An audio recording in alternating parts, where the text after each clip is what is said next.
Hi everyone, welcome back to the Dream Smart Tutors channel. If you didn't know already, my name is Dr. Baptiste and I'm the founder of Dream Smart Tutors. Today I'll be talking about time management and how you can improve yours. So if this is the first time you're tuning in, then welcome. I hope you enjoy the videos. Before I start, it would be really good if you could like, subscribe and share. For those of you who don't know, I'm a portfolio GP, and that essentially means that I balance a number of different careers and interests. So it means that I should have, and I do have, very good time management skills. So today I'm going to outline 10 tips that will definitely help you improve your time management skills. So my first top tip is to produce a time audit. Do you feel that there are some people who just seem to do loads of different things, maybe like myself, and you don't know where they get the time from? And do you feel that potentially you are doing everything you can, but you're still not able to achieve everything you want to in the time space that you've given yourself? So this is why producing a time audit is really, really good, because you can actually keep a record and look back at maybe a week's worth of events where you can see maybe where you could have improved on your time management, where you're spending longer on some areas that potentially you can cut down on. My second tip is to have a to-do list.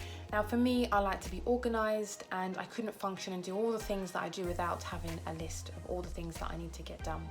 At the same time, you should also have a done list. So at the same time, you should cross off what you've done, and this really helps me with a sense of achievement, and it helps me keep a record of all the things that I've done.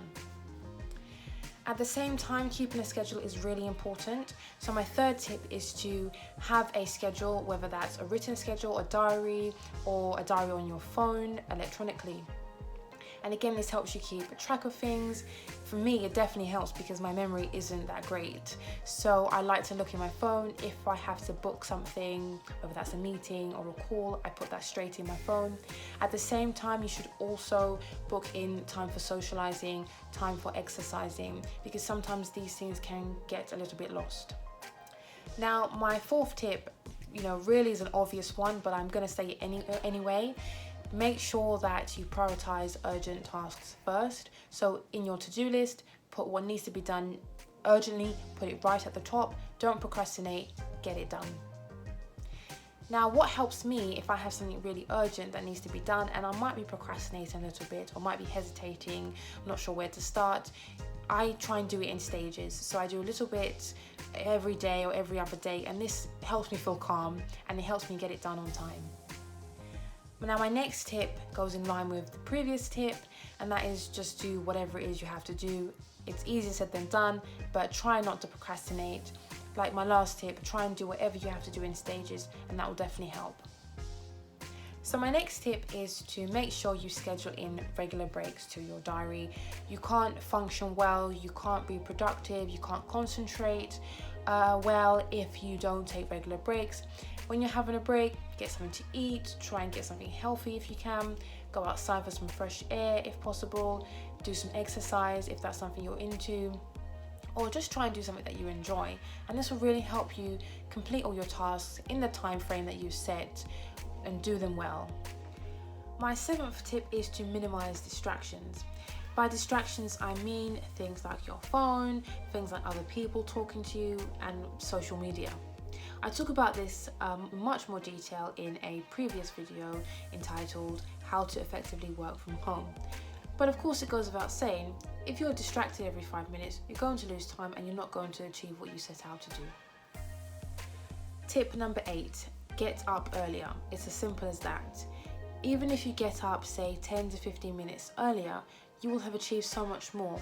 For instance, you could exercise in that time, you could complete a short task in that time, and you could even meditate and just get yourself together, which will actually help you in starting your day.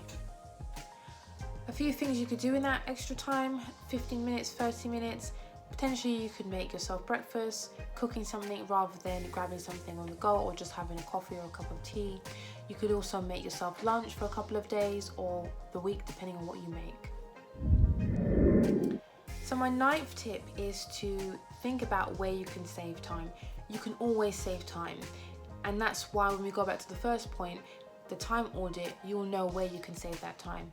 So like my previous point, you can save time if you make lunch for the week or cook meals for your dinner for a couple of days.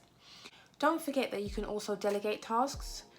Of course, there are some things that only you can do, but when you go back to your time audit, maybe have a look at a few tasks that actually you think, I could send this, I could delegate this to someone else. My last and final tip is don't be too hard on yourself. We all want to be achievers, we all want to be successful, but if you become too hard on yourself, if you become very strict, then you're not going to enjoy life and you're not going to be productive, and you'll ultimately lose even more time. So enjoy yourself, enjoy life, and just don't be too hard on yourself. So those are all my tips. I hope you've enjoyed the video. I hope you can implement them and use them in your day-to-day life. Please check out some of the other videos and don't forget to like, share and subscribe.